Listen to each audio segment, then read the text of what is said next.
வணக்கம். நம்ம இப்போ இந்த வீடியோவில் என்ன பார்க்க போகிறோம் அப்படின்னா ஃபினான்ஷியல் மேனேஜ்மெண்ட்டில் நவம்பர் 2019லேருந்து 2023 வரைக்கும், அதாவது இந்த 5 இயர்ஸில் ஒர்க்கிங் கேபிட்டல் மேனேஜ்மெண்ட்டில் கேட்ட ப்ராப்ளம்ஸ் தான் இப்போ நம்ம இந்த வீடியோவில் பார்க்க போகிறோம். ப்ராப்ளம் பார்க்கலாமா? இது 2019 முதல்ல.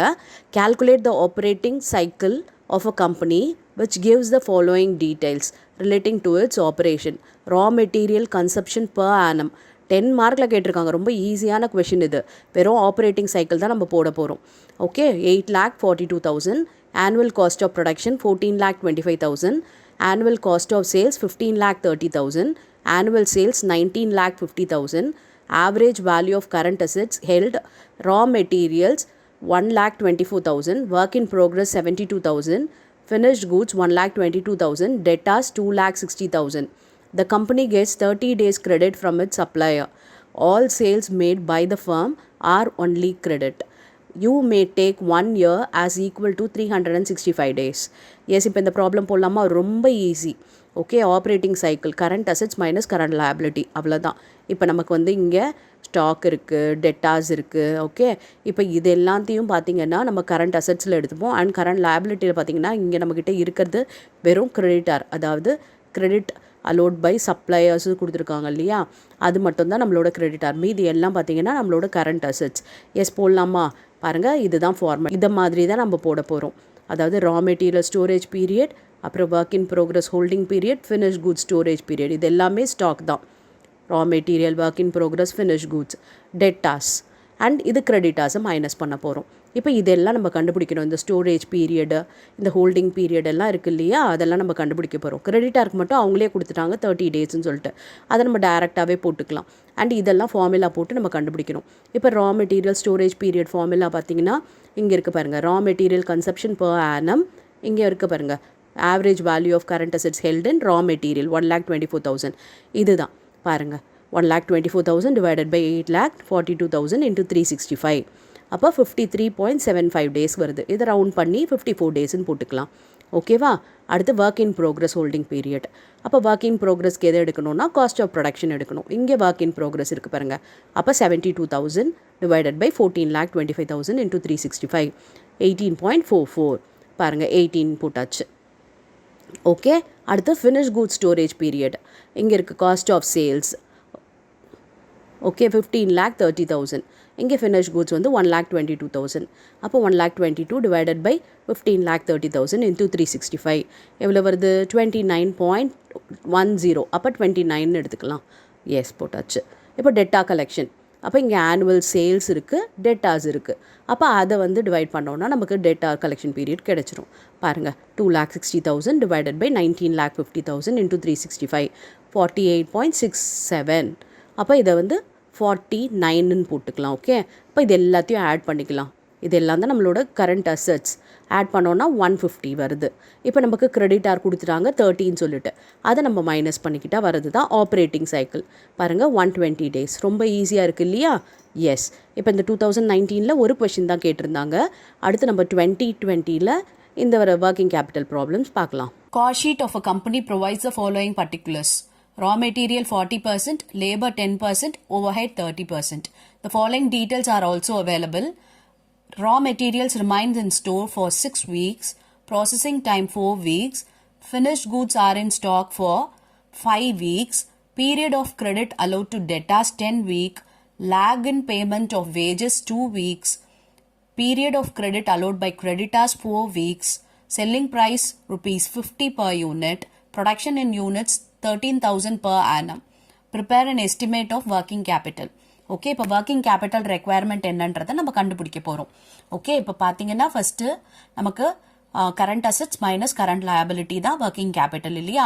முதல்ல கரண்ட் அசெட்ஸில் எதெல்லாம் வரும் அப்படின்றத பார்க்கலாம். ஓகே, பாருங்கள், அதுக்கு முன்னாடி நம்ம கண்டுபிடிக்க வேண்டியது ஆனுவல் எக்ஸ்பெண்டிச்சர் என்னன்றதை பார்க்கணும். அதாவது ரா மெட்டீரியல் பொறுத்த வரைக்கும் 13,000 யூனிட்ஸ், அதோட செல்லிங் ப்ரைஸ் எவ்வளவுனா 50 இல்லையா? ஆனால் ரா மெட்டீரியலோட பர்சன்டேஜ் எவ்வளவு பார்த்தீங்கன்னா 40% தான். அப்போ 2,60,000. ஓகே, அதே மாதிரி லேபர் பார்த்தீங்கன்னா 10% தான். அப்போ 13,000 into 50 into 10 பார்த்தீங்கன்னா 65,000. ஓவர் ஹெட் பார்த்தீங்கன்னா 30%. அப்போ 13,000 into 50 into 30%, 1,95,000. ஓகேவா? ஸோ இது எல்லாத்தையும் ஆட் பண்ணோன்னா என்ன வருது பாருங்க 5,20,000. இதுதான் ஆனுவல் எக்ஸ்பெண்டிச்சர். Okay, yes. இப்போ நம்ம கரண்ட் அசெட்ஸ்ல முக்கியமானது என்ன அப்படின்னு பாத்தீங்கன்னா ஸ்டாக். அந்த ஸ்டாக்கை நம்ம மூணா பிரிக்க போறோம். என்னென்ன அப்படின்னு பாத்தீங்கன்னா ஃபர்ஸ்ட் ரா மெட்டீரியல், அதுக்கப்புறம் ஒர்க் இன் ப்ரோக்ரஸ், அதுக்கப்புறம் ஃபினிஷ்ட் கூட்ஸ். ஓகேவா? எஸ். இப்போ ரா மெட்டீரியல் பாத்தீங்கன்னா 2,60,000 இருக்கு ஸ்டாக்ல. ஸ்டாக் பாருங்க 2,60,000 இன்டூ ரா மெட்டீரியலோடது ஸ்டோர்ஸ்ல எவ்வளவு நாள் இருந்திருக்கு அப்படின்னா 6 வீக்ஸ். ஸோ 6/52. ஓகே, அப்ப 30,000 வருது. அடுத்து ஒர்க் இன் ப்ரோக்ரஸ் போடணும். ஒர்க் இன் ப்ரோக்ரஸ்ல பாத்தீங்கன்னா ரா மெட்டீரியல் வரும், லேபர் வரும் அண்ட் ஓவர் ஹெட்டும் வரும். ஓகே, அப்ப இந்த ரா மெட்டீரியல் எவ்வளவு வீக்ஸ்னா 4 வீக்ஸ். அப்ப ரா மெட்டீரியலுக்கு 2,60,000 இன்டூ 4 வீக்ஸ், அதாவது 4 டிவைடட் பை 52. அதாவது இது அசம்ஷன், அதாவது ரா மெட்டீரியலை ஃபுல்லா யூஸ் பண்றோம் அப்படின்ற அசம்ஷன்ல 100% போடுறோம். ஓகேவா? இதுவே லேபருக்கும் ஓவர் ஹெடுக்கும் பாத்தீங்கன்னா 50% 50% அப்படின்னு நம்ம போடுவோம். ஏன்னா இது ஒர்க் இன் ப்ரோக்ரஸ். ஓகே, நடந்துகிட்டே இருக்கு. ஸோ 50% லேபரையும் 50% ஓவர் ஹெட்டையும் தான் எம்ப்ளாய் பண்ணியிருக்கோம். ஆனா ரா மெட்டீரியல்ல 100% யூஸ் பண்ணியிருக்கோம் அப்படின்ற அசம்ஷன்ல தான் இது 100%ன்னு போடுறோம். இப்ப நெக்ஸ்ட் நம்ம போட வேண்டியது லேபர் இல்லையா? 65,000 இன்டூ 4 டிவைடட் பை 52 இன்டூ 50%. ஓகேவா? அப்ப ஓவர் ஹெட்க்கு என்ன 1,95,000 into 4 divided by 52 into 50%. Okay, yes. அப்ப இது 20,000, 2,500, 7,500. ஓகே, இதுதான் ஒர்க் இன் ப்ரோக்ரஸ். புரிஞ்சுச்சா? இப்ப ஃபினிஷ்ட் கூட்ஸ் போடும்போது நம்ம இந்த 5,20,000 எடுத்துக்கணும். ஓகே, இந்த 5,20,000க்கு ஃபினிஷ் கூட்ஸ்க்கு எவ்வளவு பீரியட் சொல்லிருக்காங்க பாருங்க, 5 வீக்ஸ். அப்ப 5 டிவைடட் பை 52, 50,000 வருது. சரியா? எஸ். அடுத்து பாத்தீங்கன்னா இப்ப டெட்டாஸ் வரும். டெட்டாஸ் எவ்வளவு வீக்ஸ் பாருங்க, 10 வீக்ஸ் சொல்லிருக்காங்க. டெட்டாஸ்க்கும் பாத்தீங்கன்னா இந்த 5,20,000 தான். மொத்த இதுவும் தான் டெட்டாஸ்க்கு போகும். ஓகே, இதுல வந்து ரா மெட்டீரியல், லேபர், ஓவர் ஹெட்னு தனியா நம்ம பார்க்க முடியாது. அப்ப டெட்டாஸ் போது பினிஷ்ட் கூட்ஸ் தான் நம்ம டெட்டாஸ் கிட்ட போகுது. அப்ப 5,20,000 இன்டூ 10/52, 1 lakh. ஓகேவா? அவ்வளவுதான். இங்க கொடுத்திருக்க இன்ஃபர்மேஷன்ல நமக்கு வந்து கரண்ட் அசெட்ஸ் பொறுத்தது இது மட்டும் தான். அப்ப இது எல்லாத்தையும் ஆட் பண்ணிக்கலாம். எவ்வளவு வருதுன்னு பாருங்க, 2,10,000 வருது. இது கிராஸ் ஒர்க்கிங் கேபிட்டல். அதாவது total of your current asset is gross working capital. அதை தான் நம்ம இங்க போட்டிருக்கோம். Less current liability. கரண்ட் லயபிலிட்டியில பாத்தீங்கன்னா ஃபர்ஸ்ட் கிரெடிட்டார். ஓகே, கிரெடிட்டாருக்கு எவ்வளவு பீரியட்ன்றத பாருங்க. இங்க பாருங்க, period of credit allowed by creditors 4 weeks. கிரெடிட்டாருக்கு என்ன எடுக்கணும் அப்படின்னா ரா மெட்டீரியல் மட்டும் தான் கிரெடிட்டார். ஓகே, அதாவது நம்ம சப்ளையர் கிட்ட நம்ம வந்து கிரெடிட்ல வாங்கி இருக்கோம், அதனாலதான் நமக்கு அது கிரெடிட்டார் இல்லையா? அப்ப என்ன வாங்குவோம் அப்படின்னா ரா மெட்டீரியல்ஸ் தான் வாங்கியிருப்போம். அப்ப இந்த 2,60,000 இன்டூ 4 டிவைடட் பை 52 கிரெடிட்டார் 20,000 வந்துருச்சு. ஓகேவா? எஸ். இப்ப அடுத்து பாத்தீங்கன்னா வேஜஸ் பாருங்க, lag in payment of wages 2 weeks சொல்லிட்டாங்க. அப்ப 2/52 வேஜஸ் பாருங்க எவ்வளவு, 65,000 இல்லையா? அப்ப 65,000 இன்டூ 2 டிவைடட் பை 52 போட்டோம்னா 2,500 கிடைக்குது. Okay, yes. இப்ப கிராஸ் ஒர்க்கிங் கேபிட்டல்ல இருந்து இந்த கரண்ட் லயபிலிட்டிஸ், அதாவது 20,000 பிளஸ் 2,500, 22,500 மைனஸ் பண்ணா என்ன வருதோ அதுதான் நெட் ஒர்க்கிங் கேபிட்டல். பாருங்க 1,87,500. Okay, yes. ஈஸியா இருந்தது அந்த ப்ராப்ளம். ஓகே, இது பாருங்க 10 மார்க்ல கேட்டிருக்காங்க, ரொம்ப ஈஸியா எடுத்திருக்கலாம். From the following balance sheet, compute gross working capital and net working capital. ரொம்ப ஈஸி இந்த கொஸ்டின். அதாவது கிராஸ் ஒர்க்கிங் கேபிட்டலும் நெட் ஒர்க்கிங் கேபிட்டலும் கால்குலேட் பண்ண சொல்லியிருக்காங்க. கிராஸ் ஒர்க்கிங் கேபிட்டல்ன்றது எதுவும் கிடையாது, நம்ம கரண்ட் அசெட் எல்லாம் சேர்ந்தது தான் கிராஸ் ஒர்க்கிங் கேபிட்டல். இங்கே பாருங்க கரண்ட் அசெட்ல எதெல்லாம் கொடுத்துருக்காங்க, கேஷ், இன்வெஸ்ட்மெண்ட், டெட்டாஸ், இன்வென்ட்ரி, இது எல்லாம் சேர்ந்தா அதை தான் கிராஸ் ஒர்க்கிங் கேபிட்டல்னு சொல்றோம். ஓகே, நெட் ஒர்க்கிங் கேபிட்டல்ன்றது என்ன அப்படின்னு பாத்தீங்கன்னா அந்த கிராஸ் ஒர்க்கிங் கேபிட்டல் இருக்கு இல்லையா, அதுல வந்து கரண்ட் லயபிலிட்டி எல்லாம் மைனஸ் பண்ணோம் அப்படின்னா, இங்கேயும் பாருங்க நம்ம கண்டுபிடிக்க வேண்டியது கூட கிடையாது, ரெண்டுமே ஹெட்டிங் வச்சு கொடுத்துட்டாங்க. Bank loan, creditors, bills payable. Yes, இப்ப போடலாமா? ஓகே, பாருங்க ஃபர்ஸ்ட் கரண்ட் அசெட் எல்லாம் எழுதிக்கலாம், cash, investment, debtor, inventory. Okay, இது எல்லாத்தையும் ஆட் பண்ணா என்ன கிடைக்குதுன்னு பார்ப்போம். அதுதான் gross working capital 5 lakh. Okay, இதுல இருந்து நம்ம கரண்ட் லயபிலிட்டியை மைனஸ் பண்ண போறோம். Bank loan, creditor, bills payable. Okay, இது எல்லாத்தையும் மைனஸ் பண்ணோம்னா நமக்கு எவ்வளவு கிடைக்குதுன்னு பார்ப்போம். இது பாருங்க மொத்தம் எவ்வளவு வருதுன்னா 2 lakh வருது கரண்ட் லயபிலிட்டி எல்லாம். அப்ப 5 lakhல இருந்து 2 lakh போச்சுன்னா பேலன்ஸ் 3 lakh தான் net working capital. Okay, easy problem இல்லையா? இதுக்கு 5 மார்க் கொஸ்டின் கொடுத்துருக்காங்க பாருங்க. எஸ், இப்போ நெக்ஸ்ட் ப்ராப்ளம் பார்க்கலாம். You are required to estimate its working capital requirement from the following data. Projected annual sales 9 lakh, percentage of net profit on cost of sales 20%, average credit allowed to debtors 1 month, average credit allowed by creditors 2 months, average stock carrying in terms of sales requirement 2.5 month, add 10% to allow for contingency. ரொம்ப easy problem, 5 mark question. இது வந்து 10 மார்க்ல கேட்டிருக்காங்க. Okay, இப்போ முதல்ல annual sales வந்து கொடுத்துருக்காங்க 9 லேக். நமக்கு வந்து நெட் ப்ராஃபிட் வந்து எதில் கால்குலேட் பண்ணியிருக்காங்க? காஸ்ட் ஆஃப் சேல்ஸ்ல 20% சொல்லியிருக்காங்க. ஓகே, இப்போ நம்ம கிட்ட இருக்கிறது சேலோட வேல்யூ. அப்போ நம்ம காஸ்ட் ஆஃப் சேல்ஸ் என்னன்றதை கண்டுபிடிக்கணும். அது எப்படி கண்டுபிடிக்கிறது அப்படின்னா 9 லேக் இன்டூ 100 டிவைடட் பை 120. இந்த 120ன்றது என்ன அப்படின்னு பார்த்தீங்கன்னா சேலோடது. அப்போ நமக்கு காஸ்ட் வேணும் அப்படின்னா 100. ஓகே, அப்போ 100 டிவைடட் பை 120 போட்டோம்னா 7,50,000 வருது. இப்போ இந்த 7,50,000 வச்சு தான் நம்ம டெட்டா, கிரெடிட்டா, ஸ்டாக் எல்லாமே கண்டுபிடிக்க போறோம். ஓகே, இப்போ ஒர்க்கிங் கேபிட்டலோட ஃபார்முலா என்னன்னா current assets minus current liability தான். அப்போ கரண்ட் அசெட்ஸ் போது ஃபர்ஸ்ட் டெட்டாருக்கு போடணும், அதுக்கப்புறம் ஸ்டாக் போட்டுக்கலாம், அதுக்கப்புறம் நம்ம கிரெடிட்டாரை போட்டுக்கலாம். ஓகே, ஸ்டாக்கு, டெட்டாஸ், அதுக்கப்புறம் கிரெடிட்டாரை மைனஸ் பண்ணோம்னா நமக்கு கிடைச்சிரும். எஸ், பாருங்க, கரண்ட் அசெட்ஸ்ல முதல்ல டெட்டாஸ்க்கு பார்த்தீங்கன்னா எவ்வளோ மந்த் கொடுத்துருக்காங்க? 1 மந்த்னு சொல்லியிருக்காங்களா? எஸ், நம்ம கண்டுபிடிச்ச காஸ்ட் ஆஃப் சேல்ஸ் இன்டூ 1/12, ஏன்னா 1 மந்த்னு கொடுத்ததுனால 62,500 வருது. இப்போ ஸ்டாக் பாருங்க 2.5 மந்த், அப்போ 7,50,000 இன்டூ 2.5 டிவைடட் பை 12, 1,56,250 வருது. ஸோ இது ரெண்டுத்தையும் ஆட் பண்ணிக்கலாம். ஓகே, கிராஸ் ஒர்க்கிங் கேபிட்டல் 2,18,750 கிடைச்சிருச்சு. இதுல இருந்து நம்ம கிரெடிட்டாரை மைனஸ் பண்ணணும். கிரெடிட்டாரோட லாகிங் பேமெண்ட் பாருங்க 2 months, அப்ப 7,50,000 இன்டூ 2 டிவைடட் பை 12. ஓகே, 1,25,000 வருது. ஓகேவா? இப்போ இதுல இருந்து இதை மைனஸ் பண்ண போறோம். 93,750 கிடைச்சிருச்சு. இப்போ நமக்கு என்ன சொல்லியிருக்காங்க? கண்டிஜென்சி ஒரு 10% போட சொல்லியிருக்காங்க இல்லையா? அப்ப கண்டிஜென்சி ரிசர்வ் வந்து இந்த நெட் ஒர்க்கிங் கேபிட்டல்ல தான் கண்டுபிடிக்கணும். இதுல 10% போட்டோம் அப்படின்னா 9,375. அப்ப இது ரெண்டுத்தையும் ஆட் பண்ணா வரதுதான் ஒர்க்கிங் கேபிட்டல் ரெக்வயர்மெண்ட் 1,03,125. ஓகே, ஈஸியா இருக்கு பாருங்க. இது போய் 10 மார்க்ல கேட்டிருக்காங்க. Prepare an estimate of working capital requirement from the following information.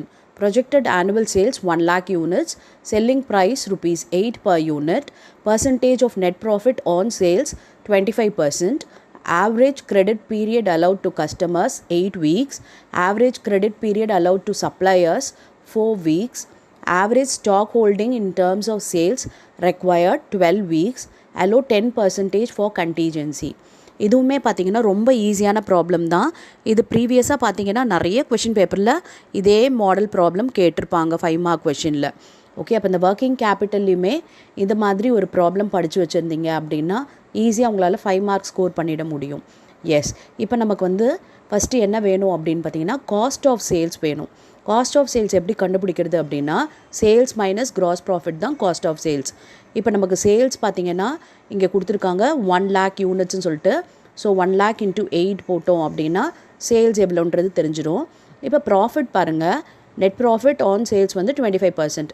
இந்த சேல்ஸில் 25% தான் நெட் ப்ராஃபிட்டாம். அப்போ நம்ம இந்த ப்ராஃபிட்டை கண்டுபிடிச்சிட்டு நம்ம சேல்ஸ்லேருந்து மைனஸ் பண்ணோம் அப்படின்னா நமக்கு காஸ்ட் ஆஃப் சேல்ஸ் கிடைச்சிரும். Okay, first cost of sales எப்படி கண்டுபிடிக்கிறதுன்னு போடலாமா? ஓகே, பாருங்கள், காஸ்ட் ஆஃப் சேல்ஸ் வந்து சேல்ஸ் இன்டூ 75 டிவைடட் பை 100. ஏன் 75 அப்படின்னா 25% ப்ராஃபிட். அப்போ பேலன்ஸ் இருக்கிறது 75%ன்றது காஸ்ட் ஆஃப் சேல்ஸ் தான். ஸோ இதை டேரெக்டாகவே போட்டுடுறாங்க. அப்போ சேல்ஸ் எவ்வளவு? 1 lakh இன்டூ 8. அப்போ 8 lakh இன்டூ 75% போட்டோன்னா 6 lakh வருது. இதுதான் காஸ்ட் ஆஃப் சேல்ஸ். இன்னொரு வழியிலையும் நம்ம கண்டுபிடிக்கலாம். பாருங்கள், சேல்ஸ் மைனஸ் கிராஸ் ப்ராஃபிட். இப்போ நான் சொன்னேன் இல்லையா, சேல்ஸ் வந்து 8 lakh, 25% இந்த 8 lakhல போட்டோன்னா, ஏன்னா என்ன சொல்லிட்டாங்க, நெட் ப்ராஃபிட் வந்து 25%ன்னு சொல்லிட்டாங்க.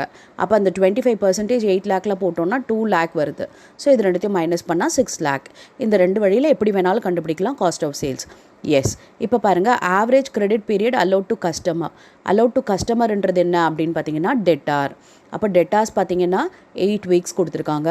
Average credit period allowed to சப்ளையர்னு பார்த்தீங்கன்னா கிரெடிட்டார், அது 4 weeks சொல்லியிருக்காங்க. Average stock holding in terms of sales 12 weeksன்னு சொல்லியிருக்காங்க. இது பார்த்தீங்கன்னா ஸ்டாக். அண்ட் கண்டிஜென்சி ஒரு 10% இருக்குது. எஸ், இப்போ போடலாமா? அதாவது ஒர்க்கிங் கேபிட்டல்ன்றது ஒன்றுமே இல்லை, current assets minus current liability தான். இப்போ நமக்கு இருக்க கரண்ட் அசெட் என்னென்ன அப்படின்னு பார்த்தீங்கன்னா டெட்டாஸும் ஸ்டாக்கும் தான் நம்மக்கிட்ட இருக்க current asset. And current liability பார்த்தீங்கன்னா கிரெடிட்டார் இருக்குது. ஓகே, இது ரெண்டுத்தையும் மைனஸ் பண்ணால் வரது தான் ஒர்க்கிங் கேபிட்டல். எஸ், போடலாமா? இந்த காஸ்ட் ஆஃப் சேல்ஸை வச்சு தான் நம்ம போட போகிறோம். எஸ், பாருங்கள். ஃபஸ்ட்டு ஸ்டாக் எவ்வளோ பீரியட் சொல்லியிருக்காங்க? 12 வீக்ஸ் சொல்லியிருக்காங்க. அப்போ நம்ம கண்டுபிடிச்சோம் இல்லையா, cost of sale 6 lakh into 12/52. ஏன்னா இங்கே வீக்கில் கொடுத்துருக்கிறதுனால நம்ம 52 வீக்ஸ் இன் அ இயர், அதனால் 12/52 போடுறோம். மந்த் கொடுத்துருந்தாங்கன்னா நம்ம number of months in a year 12 அப்படின்னு போட்டிருப்போம். டேஸில் கொடுத்துருந்தா 365 days. இது வீக் கொடுத்ததுனால நம்ம 52 வீக்ஸ்ன்னு டிவைட் பண்ணுறோம். அப்போ நமக்கு தேவை 12 வாரத்துக்கு பார்த்தீங்கன்னா 1,38,462. அடுத்து டெட்டாஸ் பாருங்கள், கஸ்டமர்ஸ் 8 வீக்ஸ் இல்லையா? அப்போ 6 lakh இன்ட்டு 8/52 பார்த்தீங்கன்னா 92,307. ஸோ இது ரெண்டுத்தையும் ஆட் பண்ணோன்னா என்ன வருது பாருங்கள், 2,30,770. ஓகே, இந்த கரண்ட் அசெட்ஸ் எல்லாம் ஆட் பண்ணால் வரதுக்கு பேர் கிராஸ் ஒர்க்கிங் கேபிட்டல். இப்போ இதில் வந்து நம்ம லயபிலிட்டியை மைனஸ் பண்ண போகிறோம். கரண்ட் லயபிலிட்டி பாருங்கள், சப்ளையர்ஸ்க்கு 4 வீக், அப்போ அதே 6 lakh தான் இன்ட்டு 4/52 போட போகிறோம். பாருங்கள், 46,154. இதை மைனஸ் பண்ணால் வரது தான் நமக்கு வந்து working capital, net working capital 1,84,616. இப்போ இதில் கண்டிஜென்சி கொடுத்துருக்காங்க 10%, அது இதில் கண்டுபிடிக்க போகிறோம். அப்போ 1,84,616 இன்ட்டு 10% போட்டோம்னா 18,462 வருது. இப்போ இதை ஆட் பண்ணால் வரது தான் ஒர்க்கிங் கேபிட்டல் ரெக்வயர்மெண்ட் 2,03,078. ரொம்ப ஈஸி இல்லையா? எஸ், இதே மெத்தட் ப்ராப்ளம் தான் நீங்கள் ப்ரீவியஸ் கொஷின் பேப்பர் ரெஃபர் பண்ணிங்கன்னா தெரியும். நிறைய கொஷின் பேப்பரில் கேட்டிருக்காங்க 5 மார்க்கில். ஓகே, இப்போ நெக்ஸ்ட் ப்ராப்ளம் பார்க்கலாமா? From the following estimate calculate the average amount of working capital required. இது பார்த்தீங்கன்னா இதுவும் ரொம்ப ஈஸி கொஷின் தான். நிறைய டைம் வந்து ரிப்பீட்டடாக இதே சேம் ப்ராப்ளமே கேட்டிருக்காங்க ஒர்க்கிங் கேபிட்டல் சாப்டரில். Average amount locked up in stock of finished goods and work in progress 10,000, stock of store, material, etc. 8,000. Average credit given, local sales 2 weeks credit 1,04,000. Outside the state 6 week credit 3,12,000. Time available for payment, for purchase 4 weeks 78,000.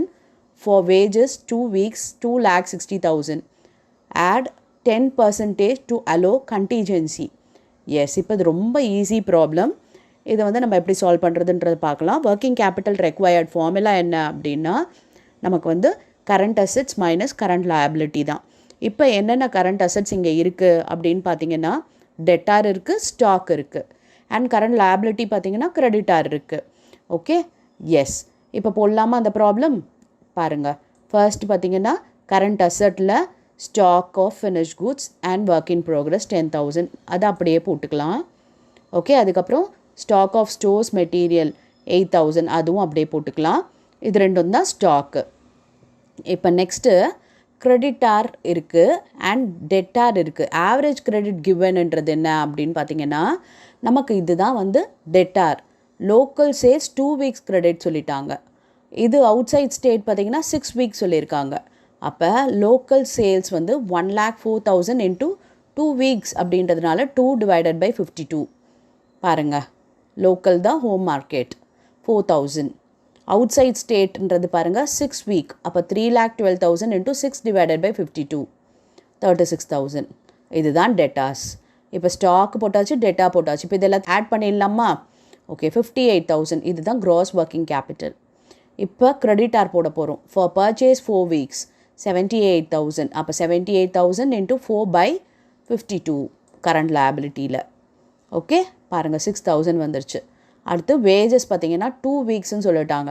2,60,000 into 2/52 10,000 வந்துருச்சு. இப்போ இது ரெண்டுத்தையும் இந்த 58,000லேருந்து minus பண்ணுவோம். Minus பண்ணால் வரது தான் net working capital 42,000 வந்துருச்சு. இப்போ நமக்கு என்ன சொல்லியிருக்காங்க? 10% டு அலோ கண்டிஜென்சின்னு சொல்லிட்டாங்க. அப்போ 42,000ல் 10% போட்டோம்னா 4,200. அப்போ இதை ஆட் பண்ணோம் அப்படின்னா வரது தான் ஒர்க்கிங் கேபிட்டல் ரெக்வயர்டு 46,200. ஓகே, ரொம்ப ஈஸியான ப்ராப்ளம் 10 மார்க்கில் கேட்டிருக்காங்க இது. Thank you for your patient listening.